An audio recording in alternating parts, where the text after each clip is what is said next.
Caleb Williams, not sure if you've heard of him, announced his intentions and declared for the NFL draft today. A very lengthy Instagram post. I know, who would have thought you want to come back to USC on that sweet, sweet NIL deal money? He's going to play in the NFL. Shocker there. Nice long Instagram post, very well thought out.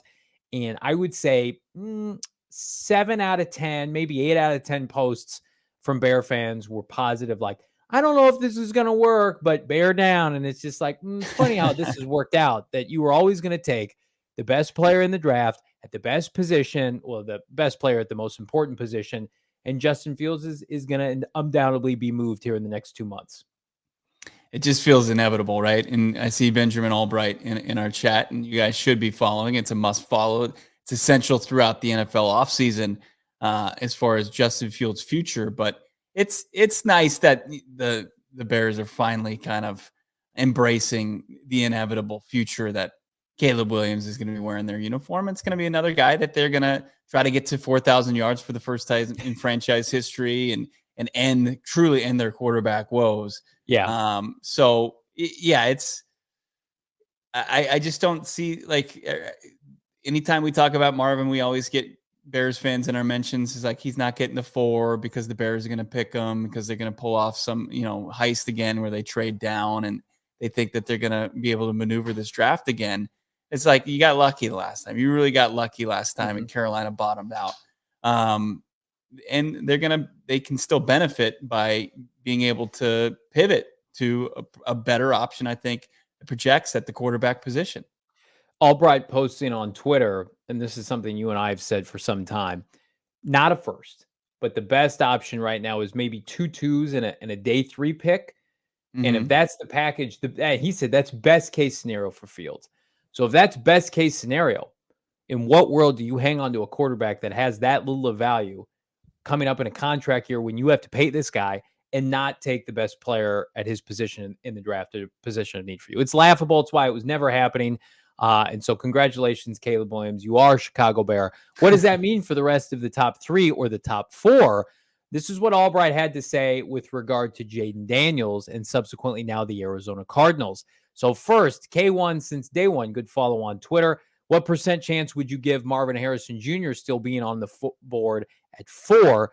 To which he said, I think you're looking at quarterbacks 1, 2, and 3. And then subsequently said, Jayden Daniels, really a top 5 lock? Yes.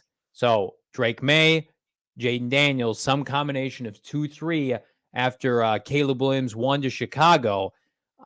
You just got to sit and hope and pray that neither of those guys, and I guess you can include Caleb in this, Bo, do anything to fudge this up over the next 3 months. Because, man, oh man, right now, the Cardinals are in the catbird seat for Marvin Harrison Jr. when it looked like after that Philadelphia win, that hope was lost.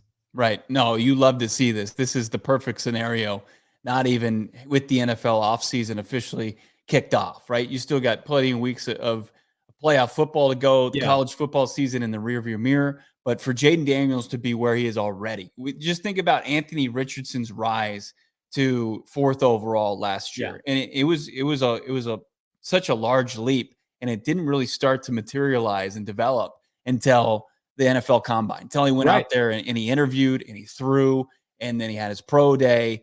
Like, Jayden Daniels already there, like, he's going to be like, these are just like the Combine and these pro days are set up for these prospects to look better and look like their best self, right? They're like first date version of everybody, right? They're going to go out there and they're going to have everything lined up. And like, for him, like, the only person that can maybe unseat him is Marvin Harrison Jr. himself to look equally or more impressive.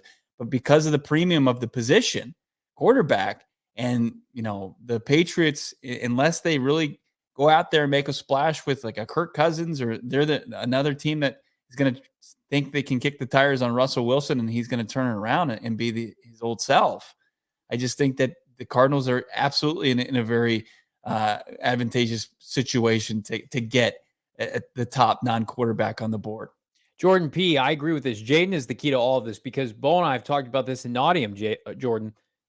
If the Patriots take Marvin, then you become the team that takes calls on Jayden Daniels. I almost feel confident if it's not Marvin at this point, with everything Ben is reporting, Cardinals are going to trade out of 4. You and I touched on that a little bit last week, especially now with this Houston pick becoming a dumpster fire of sorts. You feel like, okay, we're open for business again. Let's do this again next year. Let's get another one. Let's get some 2s, right? Washington's got 2 2s in the second round. There are teams that have the ammunition. I know Washington picks ahead of Arizona, but you know what I'm getting at. So I think Arizona is in a position you wouldn't want to drop too far with Alu Fashanu, Joe Alt, Malik Neighbors, and company still being available. But I think you become who wants Jayden Daniels. And I also think that with CJ Stroud's rise this postseason, Jordan Love, who I know he's on a rookie, but a first-year player, having the success that they've had puts pressure on these other franchises to find the guy.